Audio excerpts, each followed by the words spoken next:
The following podcast is rated G for gammon. Please be aware it may contain some coarse language and is not suitable for children or gammon audiences. Say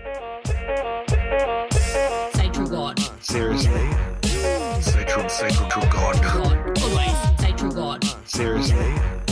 Say true God. God. We're back. Say true God. Them yarns. Say true God. God. Always say true God. With the bags. You charge a fortune for it, cost of living, people can't afford it, and it's ridiculous. I'm sure you're making a fortune out of it. Have a good day. Get your act together. Get your act together with the bags, Aaron. Good Get your act together. That was from a few weeks ago, but it still cracks me up, bro. Oh, that's your auntie, Pauline Hanson. She's My auntie, I'm pretty sure she's yeah. Scottish. She's like on the Scottish side. No, if you asked her, she's Australian. Italian.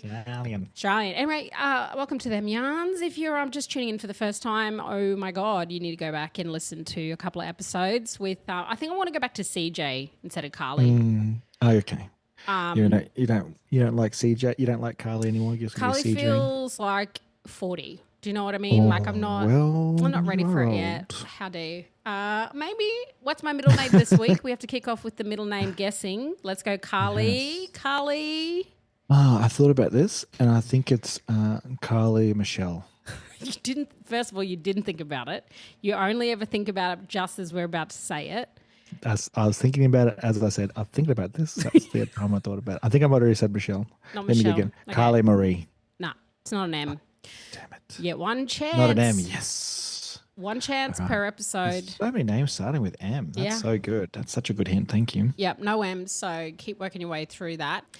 Anyway, you're on Them Yarns with CJ and Aaron. Aaron Nicholas. CJ. Aaron I'm gonna Nicholas take- Nagus. Oh, Nicholas. What that here? boy, that sounds deadly, but Aaron Nicholas No, Nagus. doesn't it? Listen to Not that. It sounds like you're trying to say the N-bomb without saying the N-bomb. Aaron Nicholas Nagus. Bruss, that rolls off the tongue, bruh. That's it. From now on, Auntie Deb, if you're listening, rename your child. No, she's not doing it. Look, this week in politics in Australia, very interesting week. Can we start with Pauline real quick? She did a couple of stupid things this week. One was she went into the Senate with a burqa on. Bruh, she pulled this trick, what was about 7 years ago. Yeah, she thinks so Same steadily. stunt. First of all, where did she get it from? That's what's in my head. I'm like, where did she find this burqa from? Yeah, she's inadvertently helping support Dumb. Muslim people by buying it. I don't reckon she bought it. She's obviously sent out a little Somebody helper. bought it. Somebody They could've bought stole it. Someone's gone out, looked for it for her. Like, what a waste of time. Aren't you there for the people? And this is what Exactly. you're doing, Pauline. Enough. Yeah. I just was watching Sister Lydia Thorpe's face in some of the photos when she done it, and I was like, oh, Bryce, Lydia is, and all of those women and men in that chamber who are from a multicultural background, anybody was like the patience of saints, because I would have jumped over that chair. This is why I can't be a politician. No. Just be a headbutt. Stupid. She wouldn't be able to see it either. She can't see out of that thing. Just walk up here, boss. You know, the biggest crime, though, that she committed this week was the actual meal she cooked Barnaby Joyce. Has anyone What seen happened? it? I did not. I have not seen it. She's done And she's done a lot of things this week in the last couple of months. She's trying hard, yeah. Oh, she cooked Barnaby. She's trying to poach Barnaby Joyce, right? Yes, yes, I have heard that. By the way, Barnaby, I don't know if I've shared this with the listeners and you, but Barnaby Joyce's wife, the girl that he cheated with, I think it was his media assistant, she was in my grade from my school. Yep. Raven, so no. No, Atherton girl. Yep, she's an Atherton girl. Vicky That says a lot Champion. about Atherton. Makes sense, actually. I couldn't believe it when I said That's it. what I'm they- like, Yeah, sorry. that's what they say about that Atherton people. Well, yep, we are. We'll take your man. That's what they say. No one says that. I just made that up. Yeah, but anyway, Vicky. Yep, she's getting that Barnaby loving. But anyway, so shudder. I'm sorry. I'm sorry for that visual, everyone. Why? Oh Why God. would you say we were going so well? and We you just really killed were. it. I went there. We just lost 10 viewers, I reckon. So- 10 viewers. We just lost 10. viewers. Yeah. 10 listeners. Sorry Let's about turn it that. off. But so Pauline's trying to poach Barnaby Joyce, and she got him over for a meal. I think it was this week sometime. Mm. Okay, when you cook a steak, how do you cook a steak in your house? She cooked him a steak. Medium I like it medium rare to rare. Yeah, but like, medium how do you best. cook it? Where do you cook it on? Like, what do you cook it in? Barbecue or a frying pan? Yep, that would be the obvious choice. No, she cooked it in a sandwich press. What? I didn't see one inkling of any sort of Salt, pepper, seasoning. nothing. It was a plain piece of beef that she put on a sandwich press. Guess what the sides were? Maybe a salad? Salad, yep. There was a plain salad. Didn't see a dressing in sight. What else? Of course not. What Bread. else? No, well, come on. What do white people eat as a sides? Bruh. Coleslaw? All close. Potato salad. Yeah, potato salad. You know damn well there was nothing. They had the worst part about this. They had a sack of salt on the table. I'm like, no, that's there as a prop. No one's using that. What do they like? I know it's a stereotype, but surely, like, come on. That's what she cooked him. She cooked him the feed at her place, and They're on like $250,000 to $300,000 a year, and you're cooking a steak in a sandwich press. brother, she's complaining about 25-cent paper bags. Like, don't worry about the $30 steak that she's cooking on, and she's butchering it on a sandwich press. I was thinking, what are you making gains here? What are you, a miner? Just trying to act like they're one of the people. Oh, I cook on a sandwich press just like you. Sis, nobody's doing that. No one's doing that except for tradies and single men who I date. They're doing, they're doing it on. They're doing it as FIFO workers, maybe. You know, there's guys at army barracks is doing it. That's about it. Like, yeah. No one else is cooking steak. Well, that's on a sandwich That's press. dirty too. Like, imagine the grease on it.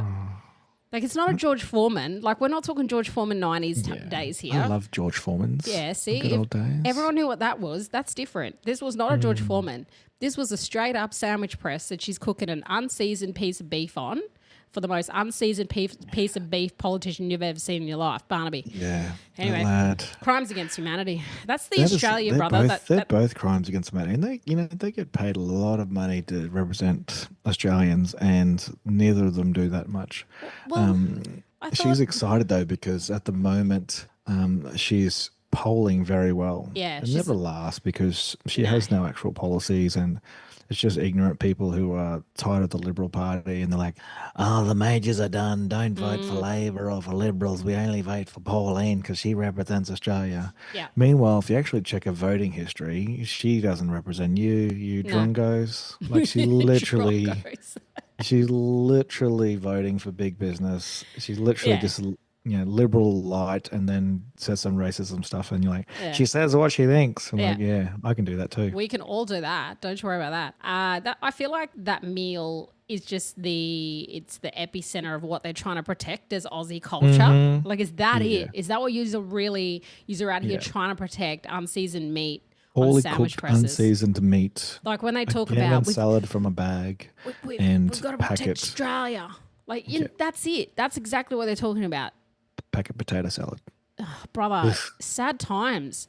But something else happened this week. You were talking about some Nazi stuff. Fill me in. Yeah. So, last week there was a Nazi rally or Nazi protest or something in Sydney.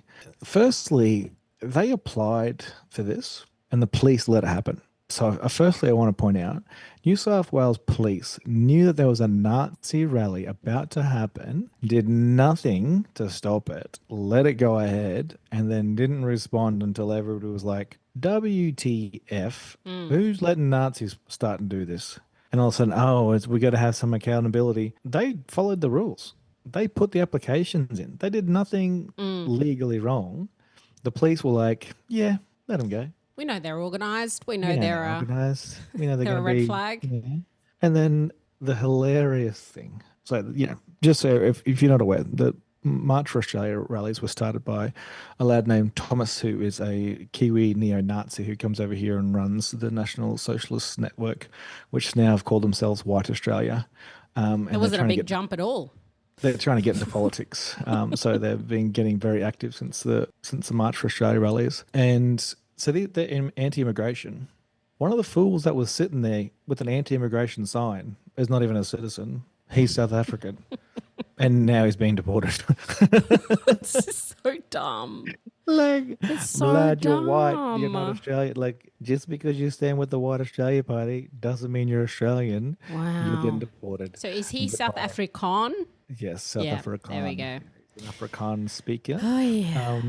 And what's even more hilarious is he's now in an immigration center with all the brown people that he's My complaining God. about and trying to keep out of There's the country. no way that they would put him in general pop there. Like, I know it's not a prison, but at some point there's got to be, like, I've never He's been to got a his own detention little hut center. off to the side. You know Like, damn well they're you're over there, protecting him. bruss. Your unseasoned steak and your potato salad. Here's some bread.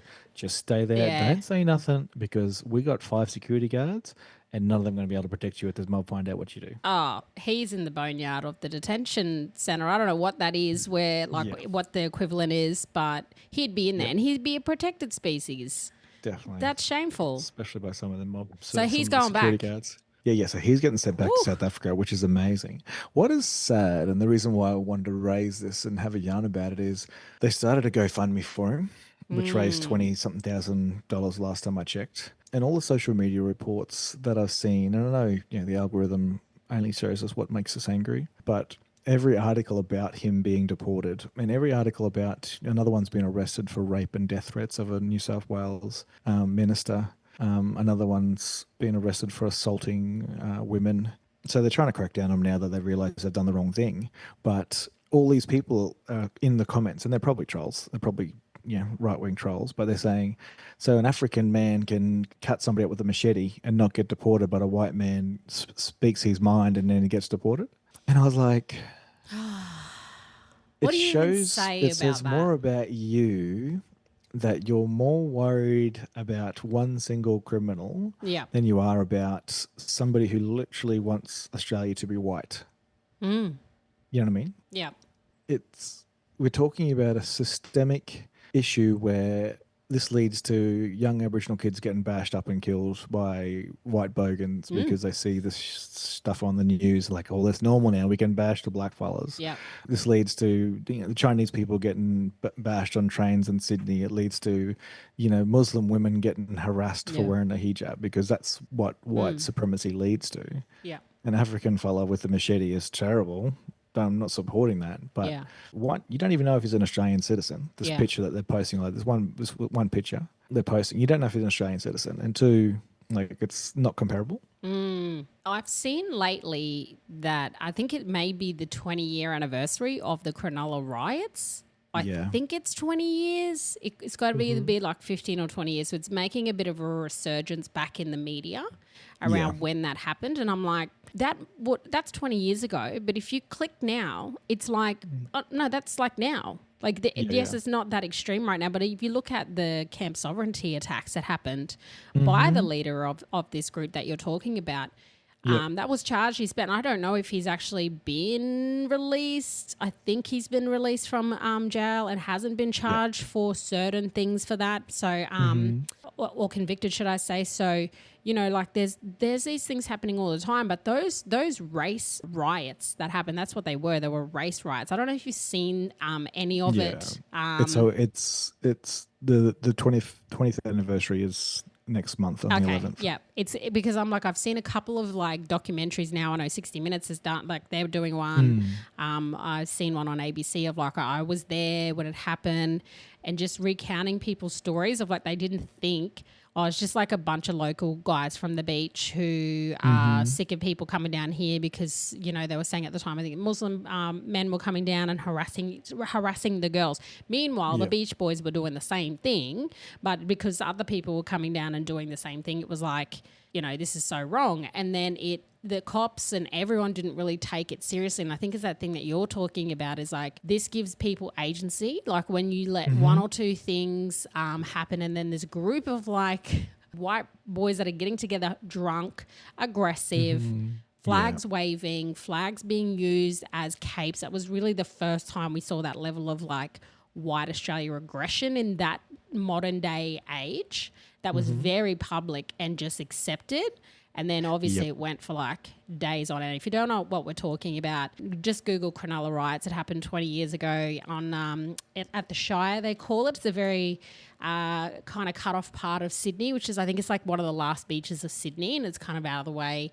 Very white area, the Shire. And and then it caused people that were just coming on the train that were any sort of like brown, any sort of brown, were just getting bashed. Their cars were getting smashed. Like people were like, get out of here, like don't come back. And it was crazy, man. Like you look at it now and you go, well, that could actually that could be today. Not much has changed at all.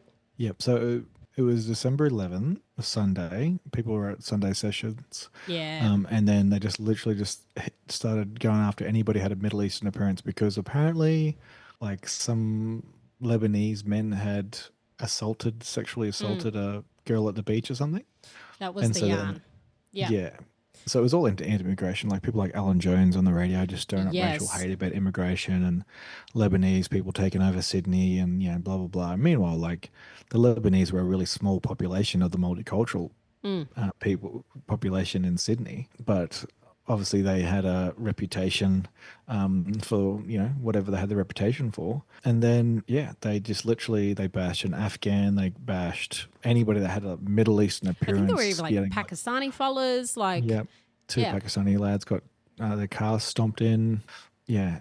And it's all like Aussie pride and we grew here, you flew here, all this BS. There was no leader. It was just chaos. There was no rules. And then I think this was around the time like when texting really was going. So then the texts were going around, and then it was everybody show up on the beach at this time. There was no leader. No one knew what was happening. It was just like, let's just rant and yell. And then later and later during the day, people got drunker and drunker. And then I think some of the Maroubra boys as well, some of the Bra boys, they are from the neighbouring, one of the neighbouring beaches in Sydney, which obviously the Bra boys had their own reputation back then, but they tried to settle stuff down as well. That didn't work because they were saying, look, I've seen combos around Maroubra is a very multicultural beach, low socioeconomic, get up back then. Maroubra was kind of in the 90s, the 80s and 90s. And then like the Shire is not like that. It's a very white area, and they didn't want anybody from outside coming in. No, they even burnt down a Tongan church. Crazy. Like what Tongans got to do with Lebanese people? Nothing at all. Like how? These are brown people going to church and they burnt it down, Molotov cocktailed it. But isn't it just funny crazy. though, like when you think about it, like how far this country has come. Like once upon a time, immigration was fine for everyone who was white, right? Everyone wanted to come here. And they were just brought here. And then you'll have some people say, well, my ancestors weren't brought here with their consent. They were dragged here like everybody else. Yep, we all know how this place was set up and colonised. And the flow-on effects of that now is like, no, we can't let anybody else in now. Like, what do you mean? Yeah. Like, it's gone from like, and then like even my dad's generation, my dad's a 10-pound pom. That was like, you could pay to come in here. They wanted white people. They wanted Italians. They wanted anyone that would work hard and populate and set up the country. And now it's like, wait, put the brakes on. We want some people, but we don't want the brown ones. We don't want ones that are like in war. We'd prefer not to have you, but we'll let the backpackers from England stay for as long as you want. But then let's complain when no one wants to work out on the farms because there's nobody coming to Australia. And then it's poor farmers. There's no one to pick the fruit because Australians don't want to do it. What is it that you want, white Australia? What do you want, bro? I'm so confused. So if you did go to Sydney, I find it hilarious when you walk through and see how many non-white people now live in the city. Oh, yeah. And like, I think I've said this before, like for us, that's normal, right? Like you just walk around, you're a minority, regardless of what colour everybody else is. But I was walking with my mate, Shifty from Ravenso. Come on, Shifty. I feel like me and Shifty, like we have a bond because we're from the Tablelands. Does he talk about like me the way that I talk about Shifty? Does he? Of course he does. Yeah, he loves it. He listens to the podcast.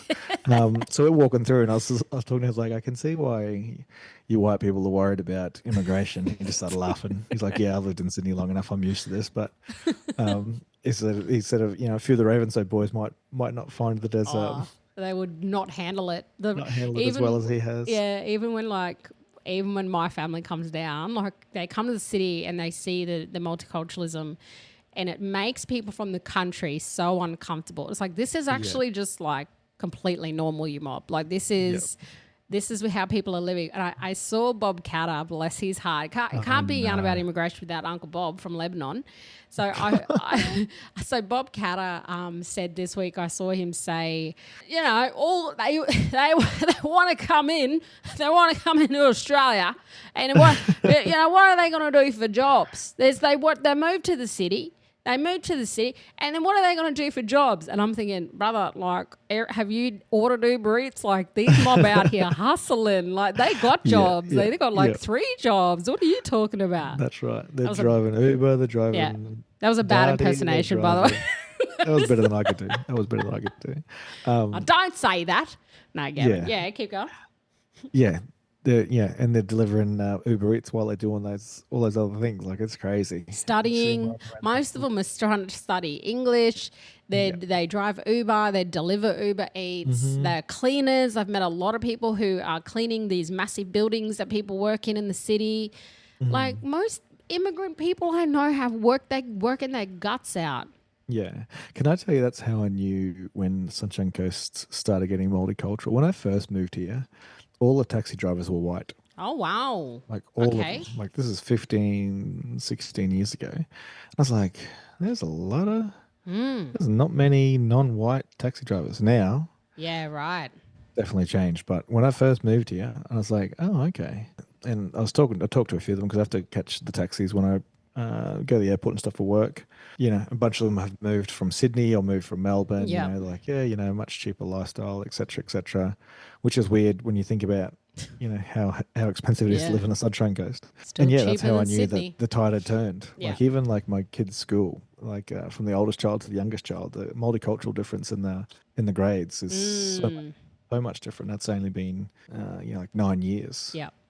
So it's pretty cool. I knew when I was in Atherton, and when you grew up in Atherton back then, when I grew up back in 1885, there were literally just black fellas, white people, and Italians. That's it. Yeah. And then there was one Mongolian family. I don't know where obviously they come from Mongolia, but I don't know how they got to Atherton. And I just think, out of all the places that you've come from, and I've seen, like, in the middle of Australia, you travel in communities and you got these mob that own like servos, and you're like, bro, out of all the places in the world, you've chosen the middle of Australia to come to. And that's a choice. Like, people choose to come here, and they're like working in these places. They're working as taxi drivers, or they're working as Uber Eats. They're working really hard. And that's how I knew, like, when we had that one Mongolian family come in, and Mum's like, they're Mongolian. I'm like, how do you know they're Mongolian? I remember the yard. Like, because they just stood out and bless their hearts. Mum would, like, try to make friends with them. My mother was that one. And I'm like, don't do that. Like, you don't know. Like, it was shame, you know. She wanted to make friends with the Mongol to make them feel welcome. And I was like, Mum, deadly. She would be offering them lifts and that from Woolies. I'm like, shame, you know, like, shame job. Like, these poor mob just moved into town. Leave them alone. Yeah, that's deadly. I was thinking about that as well. Like, when I was talking about, you know, like they always have these anti-immigration rants, and the poor people in 7-Eleven and the Uber drivers, and you think about all these people, like, oh, but then, like, if you go to a hospital, like, there's just as many multicultural people who are doctors and nurses. You know, you go to aged care homes, and the amount of multicultural staff in there now, like, it'd be such a head. I don't know how to say that word without being written, without swearing. It's just a mind, whatever. Blows your mind. These old white people who are super racist then go into a home, and all the people who care for them are from Africa or from the islands or Philippines, you know, and without them, they'd be sitting at home dead. Yes. You know, like, these people are caring for you. They're your nurses and they're your carers, and, you know, they're cooking and they're cleaning and they're keeping our old people alive in these retirement villages and these old people homes. But we don't think about them when we think about immigration. They always think about, oh, you know, they're coming in and, like, they're doing jobs that we need. And if they didn't do those jobs, if we stopped bringing them in, the economy would be screwed. We don't have enough people. No. We have too many old white people in particular. A population. Like, there's a really overpopulation of old white people over whatever the age is, 60, and they're not all staying in homes. Like they're all, some of them, they got these. I was reading something about the amount of old rich couples who are in like 5-6 bedroom homes. Brother, they live in my neighborhood. Yeah. They're in every other house in my Biggest neighborhood. house I'm is like, only 2 move of them. out. Like, why are you here? Like, why do you have that house? I gave this old fella in my neighborhood, bless his heart. I seen him walking this one afternoon. He was struggling. Got off the bus. Now, you've all just heard how my mother was. She's trying to give people lifts all the time. So guess what? Yes, I've got the same stupid gene. So I seen this old fella, bless his heart. He jumps off the bus. He's got bandaged up knees. He's got to be in his 80s. He's carrying like handfuls of groceries, and we live in a pretty slopey neighborhood. Anyway, and it was raining. I was like, oh, nah. So I pulled up beside him. I was like, hi, like, do you live locally? Like, would you like a lift anyway? He's like, oh, no, I'm okay. I'm like, you're fine. Like, it's, I'm totally fine to drop you off. He's like, oh, I just live up there. He's like, I only live like 500 meters away. I'm thinking, brother, that's going to take you all day. 7 years. 70 years. And I'm like, no, it's fine. Jump in. I can drop you off. I just live up the hill. He's like, okay. So I drop him. This old fella lives in it had to be 4 or 5 bedroom house on the hill by himself. And I said, oh, do you, helped him carry his groceries up, all that. Yes, I'm a good girl. I'm nice. Been a nice girl. Right. Anyway, I go in and I'm like, I was actually scoping out his house because I wanted to rob him. Jokes. I wasn't doing that. But I walk in and I'm like, do you live here with anyone? He's like, no, my wife died however many years ago, and I've got 2 kids, but they don't live anywhere in the state. It's just him in this big house in this $1 million plus neighborhood. And I'm thinking, Russ, can I be your new daughter or like which gammon? But I was thinking, you need to move out now. But this is like what that's a bit sad to say, right? You need to move out. Like that's his house. Like he's worked hard for it. I get it. But like what's the answer to immigration? I think it's just we need to stop having kids. Let other people come in. Everyone else just don't get pregnant. How about that? But that's what's happened. Australians have stopped having kids. Yeah. And also we need immigrants to do jobs that we can't do. Like I'm not picking mangoes again. I've done it. I'm not doing it. Okay. No, my ancestors cut cane. I'm not going back and doing that. Like, bro, we done them days. You know how hard it is to pick I fruit. got office hands me. I'm not doing that. I love aircon too much. I am too climatized to office life now, and I can admit that. I've been in the trenches and in green frogs in the toilet. I'm not doing that. And yeah, I know there's like mob over in Vanuatu. I've heard, they come over now from up to North Queensland and to Darwin, and they get into the mango season. New South Wales, Queensland, like Northern full Territory. cruise, like and they're strong. They love the work. It helps them. There is like this, the fruit picking situation in Australia and the backpackers and the dodginess that happens with people is definitely an issue. It needs to be looked disgusting. into. It's gross. And I've like met some immigrants, aka boys on Tinder, that they've had to go from like they've lived in Australia, but they have to do their little 1 year out doing fruit or whatever to stay in Australia. Like, who's gonna do? Like, what Australian's gonna do that? Like, could you imagine if everyone said, okay, everyone on the dole right now, for you to stay on the dole and to stay in Australia, you have to just go out to a country town somewhere, pick fruit for a good 6 months to a year, and then you can stay. Could you imagine? I think obviously we've imported this politics from the US, right? So what mate Uncle Trump has done is banned, trying to Trump because he's a dump. Okay, anyway. I got it. Yeah, I got it.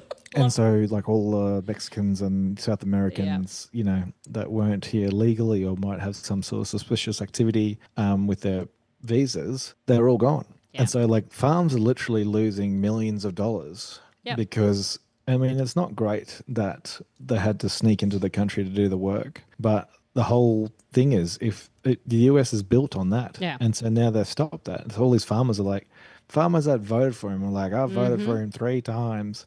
Now we need a handout because our crops are dying. Your crops are just getting wasted. Here. And that's what I was about to say. And that's what people don't realize because they don't actually take the time to get the news. They just watch what's on their Facebook algorithms.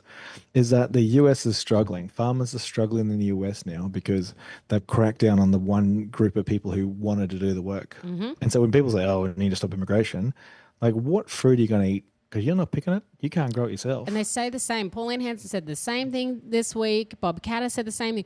And, you know, the farmers, we need to worry about our own. Like, the farmers are the ones looking around for them people to pick their stuff. The moment you take these immigrants away, then you'll be all carrying on that the farmers have nobody to pick the fruit and that the fruit's going to waste. Like, you can't win. Price of food goes up. Price of food goes up. Like business models are made for, unfortunately, capitalism exploits cheap labor, and that's what we're doing with them. But if they're not doing it, you know Australians aren't doing it. Because if Australians were going to do it, they'd already be doing it. They'd already be doing it. And it's just a distraction because of the cost of living. It's just another thing to distract people away from actually. It's easier to blame brown people than actually look at the problem, which is capitalism. Every time. Every time. Deadly. Culture killers. Deadly. Deadly. Deadly. Stop it. Deadly. Culture killers. A deadly Deadly. thing. Deadly. Deadly. Stop it. Deadly. Culture Killers. Culture Killers, a segment where we discuss a little bit of pop culture. This week, brother, the thing that has come up in my algorithm, first of all, Stranger Things is on this week. The final season, the first episode of the final season. Do you know when it actually drops, by the way? I have seen a meme, and I think it's tomorrow night. No, it's Thursday. So by the time this goes to the air for all you people, it'll already be out. I've already watched it, but up until now, it's currently what is it today? It's a Tuesday, so it drops on Thursday at 11 a.m. Australian time. Oh, where? Which one? The season 5 for Stranger Things. Like Netflix or Netflix. Netflix is where it's at. But that's this week in pop culture. It's going to be massive. I watched the last few weeks. Stranger Things has been my thing. I watched all the eps up until this week so I can get ready. So I'm keen for that. But also what's dropped this week is Kevin Hart's new stand-up show. Yes. You've seen him a few times. Yeah. Yeah. He's pretty good. I think the new one is called Acting My Age. If you haven't seen it, I want to watch that. If you haven't seen it yet, it's pretty funny. His last couple of stand-up shows, like I'm a stand-up fan. I love stand-up. I've always loved it. So, and seeing him live, like his last few shows, they were funny, but they never have been as funny as like his very, first couple of series. Yeah, like first few, They're always funnier at the start when they're relevant, and then they get rich and they're like, oh, I don't know. bring in writers. I'm going to say something controversial. Dave Chappelle has never not been funny. Okay, there is the exceptions, like Dave Chappelle and there's some Eddie goats Murphy in the world. And exactly. You can't talk about the goats. Like Kevin Hart is funny, but the only reason why he's famous is I'll talk to Cat Williams. I don't really know what the truth is. But Cat Williams too, still funny. Still funny. Like the last few Kevin Harts, I've laughed at it, but like, this one though, there was a couple of laugh out loud moments. It was like, this feels like old Kevin again. And I don't know if it was because I could relate. So he was talking about things about your age, and he's obviously over 40. He's like, and he's like, things just hurt over 40, and he's like, you never bounce back. Like that's it. Once you're injured over 40, like you don't bounce back. Like that's it. You're injured for life. So I like exercising. Yeah. I have to buy my heat cream. So I put heat cream on before every exercise. Doesn't matter what you do. Doesn't matter what I'm doing. I went and played golf and I'm still using heat cream. People are like, well, bro, do you have deep heat on? I'm like, it's not deep heat, but it's definitely a heat cream. And like these black lads just giving me grief the whole time. Like, old fella, yeah, uncle, come over here. Nah. Yeah, watch your back there, old fella. I'm like, half his lad older than me. But I am that injured that, I'm just using it prevention daily now. Yeah, I wore it twice today. I went to the gym this morning and played touch tonight. I have to buy my heat cream in 500-gram jars. Not that little gammon 70-gram. It's not packet lasting anymore. Yeah. Like I need a thing that I can put my whole hand into and then just coat my body. I just need to get a spray. Just get like a spray tanning machine and just get the kids just to spray my whole body. I'm going neck to ankles these days. Bro, good ways. I'm not good ways. All right. I am. I love a Tiger Balm I can't live without Tiger Balm now. And I'm like, why is it in this little ass jar? Yes. A little bit goes a long way. I get it, but I need a bucket of that bitch. Like that is where I'm at in my life. Yep. I have Yeah, that's why I stopped pain. using it because it was just too expensive. I couldn't keep my addictive habits up. And but you know me, I don't like it. I got a sensory issue. I can't touch creams, so I've got the gloves. I got rubber gloves for my Tiger Balm because you get Tiger Balm with that heat cream anywhere near your eyes or your moyu, like it's burning ring of fire. Like it's not a good time. Oh no, I use it that much now that I like it. Honestly, I could touch the privates, and I'm like, nothing. yeah, okay. Like I'm lucky I can't have kids anymore because that many times I've put it like just covered the whole everything. No. And I'm like, oh, that's Wait a a bit tingly. minute. And then someone said, what do you mean? I'm like, oh, I think it got some in my jocks. They're like, and you're okay? I'm like, yeah. I'm like, what is wrong with you? I'm like, bro, as long as I don't eat it, I'm good. Like, goes my eyes, up my nose. That's your next level though. You're going to be eating it. You're going to be ingesting it. You're like, I need that now. Yeah. I already Everything just hurts. I already eat Vicks. Vicks. Are you on the eating? Chest rub. Come on. Yeah. Well, I got that from my grandfather. You know, I don't think there's any science to it, but That's one thing Kevin Hart talked about in his show. He said, I want to meet the person who told black people that ginger ale fixes them when they're sick. And it's the same thing with black people and lemonade, flat lemonade to be specific. Where did that come from? Yeah, I don't know, but I love it. Eating Vicks. It's a passed down thing that's happened. It's like a Dreamtime story in our community. It is. It is. It's like, Put the Vicks up your nose and on your Vicks. feet, and then I'm like, I'm going to eat some.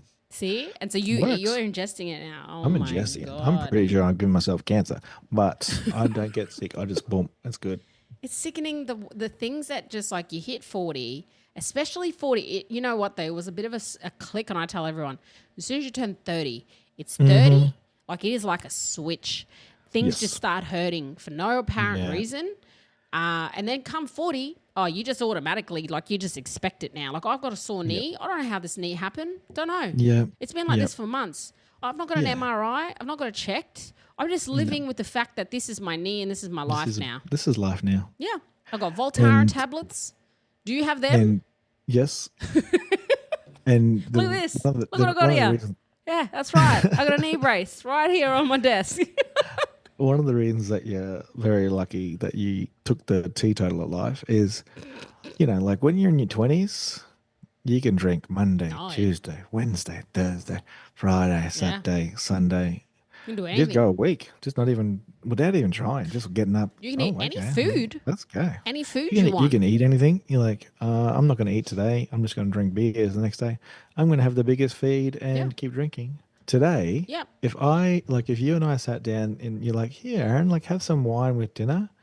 I'm like, yeah, cool. And then I was like, I just drank that bottle of wine. And then the next day I would feel like I drank a cask of wine.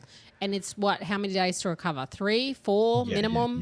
Yeah. So I still go on like boys trips with some of my mates, act like we're young, you know. Boys trips. You're almost grandfathers, wake up to Almost yourselves. grandfathers. So we go and have a good time, you know, catch up, have some beers, blah, blah, blah. That next week, right off. Like, don't even think about it. You take 2 weeks off work, one for the trip, one for sleep.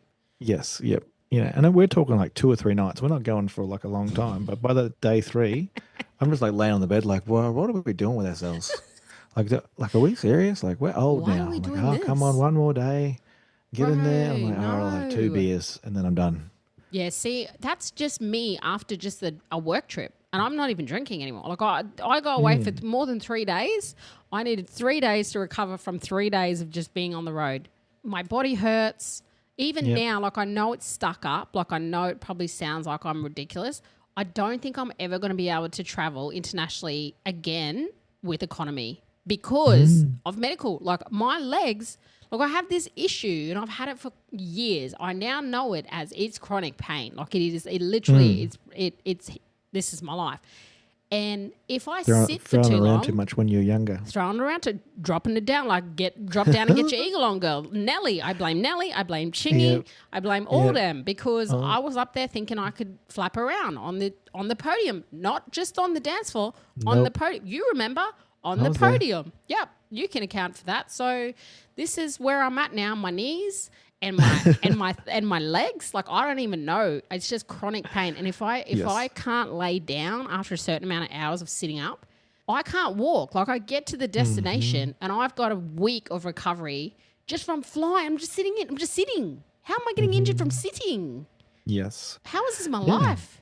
That's one of the reasons that I'm trying to stay active, but I don't think it's helping because I'm still sore all the time. Like, I think I'm just going to be sore no matter what. But that's old person life. That we're getting to be elders now. No, you know what? I told a guy on Tinder a while back. He had on his Tinder, and he said, looking for a gym buddy. And I said, darling, I'm over 40. I'm not coming to the gym, but I will help meal prep. I'll do that. Like, hurts my body too much. Can't do a gym. No, we are becoming almost elders. That's ridiculous. And I did ask, actually, I asked Arnie Chat, our main elder, ChatGPT, what kind of elder I would be. Because I'm I always think about it, but I'm like, I wonder what other people would, if they think of me as an elder at some point. Because I know I'm itching, like I think I've told this before on this podcast, I'm itching to get in the elders tent one day. Can't wait. Yes. Like, you have no idea. I'm going to be ordering up. I'm bossing everyone around. I'm gossiping. Like, I'm like, hey, boy, come over here. I'm taking one of everything. Whatever it is, I'm taking one of everything. So, boy, girl, I don't care who you are. Get here. Get me something. I can't wait for the day, bro. Yeah. The best seat in the house. You know what I mean? I want to be on that government list that when governments are like, oh, we need to invite some elders to our, like, rap. I want to be on the list. Not because I want the rap, but because I'm on the list. You know what I mean? Yeah, like, I want to be on that. Get that recognition. Yep. She's an elder now. Oh, yeah. You used to know her. She's, Arnie. So I don't know what I'll be, but I think about, like, what kind of elder will I be? Anyway, so I thought, let's just ask Chat, because Chat is very, what's the word now? Non-biased, I think. Although Chat does quite know me very well. So I don't know. Yep. So I did ask it. Let me bring it up. Okay, you ready? Yep. This is what I said. What kind of elder do you think I'll be when I'm older? I think we also need to have a new segment that we bring in the dumb thing we've asked ChatGPT.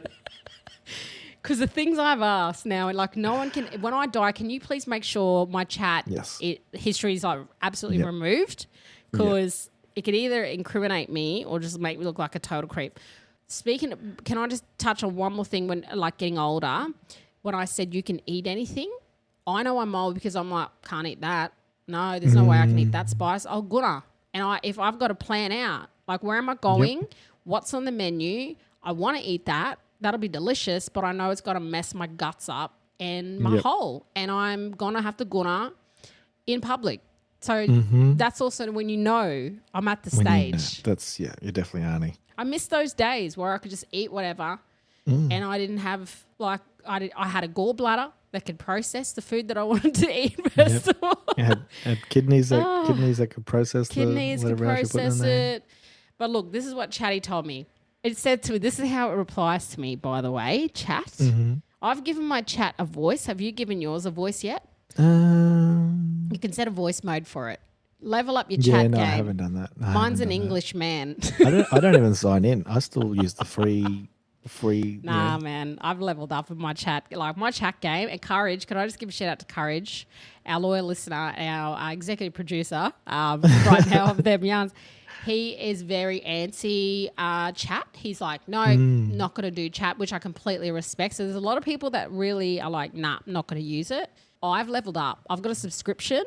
Oh, I don't. Mine's got a voice now. It's a man, and it's also an English guy. I introduced it to my friend yesterday, Ty. Ty was blushing because he sounded hot. So this is what I mean. Like, my chat, Good you to embracing the colonizers. Look, it was either that or some, like, Aussie woman, and I was like, no thanks. So anyway, I've got the hot guy that helps me out every other day. So Chat said, this is how Chatty replies to me. Oh, Carly, you already give big future auntie elder energy, and I'll tell you exactly what kind of elder you're going to be. I was like, okay, here we go. Number one, the straight shooter auntie. That doesn't sound like me. Doesn't sound like me at all. That's nice. You know the one, the auntie that tells you the truth, but in a way that makes everyone laugh their guts out, apparently. Ah, that's lovely. This is what it's telling me. People will come to you for advice because you don't sugarcoat it, but you don't shame either. I don't know about that. I feel like I do shame. We do a little bit of shaming, but that's fine. Auntie brutally honest, but with heart. Oh, okay. Okay. There you go. Number 2, I'm going to be apparently the safe place auntie, the safe place elder. Kids, young fellas, deadly queer mob, they'll all feel comfortable around you. That's so cute. That's so lovely, Auntie right? Chat. You'll be the house people rock up to because it feels like home. Cute. Your yarns, your humour, and your calm energy. I don't know about calm energy. That's a lie. See, this is when you know chat is like it's not 100% accurate. Yeah, it's a bit like horoscopes. Like, most of it was good. That last bit, you're missing that last bit. Though. Nice Me try, being though, calm, thanks. no. Let's correct that. Number 3, the one who's got stories for days. They'll start with, listen here. You must be talking to Auntie Chat a lot. This is what I'm saying. And everyone will sit there quiet, pretending that they don't want to hear it, but they love my yarns. Mm-hmm. Sounds about right. Yeah. The community storyteller elder. You'll still be running the mic, podcasting, speaking, teaching the next generation how to tell their stories properly and respectfully. Oh, that's some thunder outside, by the way, everyone, guys. If you hear that, not my rumbling guts from eating something spicy. And it says, dairy did you have? I'll be the elder who keeps culture alive in modern ways. Deadly. The wise but funny elder. See, now it's taking the piss. Now This one cut me though. The dog mum elder. Okay. Stevie Nicks and Marlo's descendants. I hate that it said my dogs were dead. It assumed by then my dogs would be dead. When I tell you that triggered me when it said their descendants, I was like, oh no. Nope. Oh, Dad. It said Stevie Nicks's and Marlo's descendants will be running around your place like they own it. You'll have the house where animals and kids run wild and everyone just accepts it. It's not true. Every black person who walks in here carries on that my dogs run the house. They live here. And there's not going to be a bunch of kids running around there either. You know damn well that's not going to happen. The boundary queen elder, no toxic behaviour, no energy vampires, no nonsense. You'll be the auntie who teaches the young ones how to protect themselves and break intergenerational trauma. Hey, you ain't lie. And the last one was the deadly dressed elder, apparently. Deadly dressed. I'll show you that one. It says I'm gonna rock up to community events looking stunning. I mean, scarves, earrings, woven bags, the whole look. And they'll say, where did you get that from? And you'll say, I made it. Like it's nothing. Oh. Really? Thank you, Auntie Chat. Come on, Chat. That's when you know, bro. I don't know. Maybe I also feel like I'm going to be the elder that's got the stick. Yeah. At any point. I don't log into chat, so it's not going to know who I am. Why is that? Why don't you log in? Is it scared? Are you scared that you don't want it to know too much? I'm with courage. I'm limiting my Uncle G Auntie Chat use these days. Why? I think it's actually a really good podcast topic to have that yarn. Actually, can we say that one? Because I just saw another video today, and I was like, let's add that to the list. I think it'd be great to yarn about because I do love it, but we'll chat about that another time. Let's save that up. It's an interesting yarn, actually. I will say I did ask Chat what kind of elder you'll be, and it gave me a couple of things. The uncle who laughs too loud at his own jokes is what it's. How? Well, how do you know me? That is. I'm attacked. Oh wow, I feel seen. He is absolutely losing it at his own punchlines. Everyone else would be laughing because of his laugh is funnier than the joke. That's lovely, bro. And this one I know is you, the barbecue elder. Yeah. You know the uncle who takes over the barbecue like it's a sacred ceremony? Yeah, get out of my way. You don't know how to cook that thing. He will refuse help, flick everyone's hands away from his sausages, good ways. Good ways. And yell, who touched my tongs? This thing knows us, bro. That is a bit scary. Yeah. That is a bit scary. I'm not going to lie. Let's, although it does say, in summary, Aaron will be the lovable, dramatic, loud laughing, barbecue dominating, storytelling uncle that every family has and the one everyone teases but everyone wants to be around. Oh, that's cute. Thanks, Auntie Chat. Appreciate you. I don't know what kind of elder I'll be. I think I just want to be one that's left alone. I know that much. I think you'll be that guy. You'll have a million children around you and family, whereas I'll be the opposite. I will be paying all of the deadly immigrants to look after me and anyone else that likes to in an old person's home, and maybe a couple of dogs living in Italy somewhere. That's it. Yeah. We were talking about this today, Mel and I, about living in another country, and I was like, I don't think I could. I don't know. I think I'd get too homesick. Yeah, that's what I thought. Like, I think I just get too homesick. Like, I like the idea of traveling, obviously, because I want to be a global traveler. But yes, so some of her friends have moved to like Thailand, and somebody's moving to like Spain, and they're child free, etc., etc. So. My friend Cody lives in London. Like, it's pretty popular.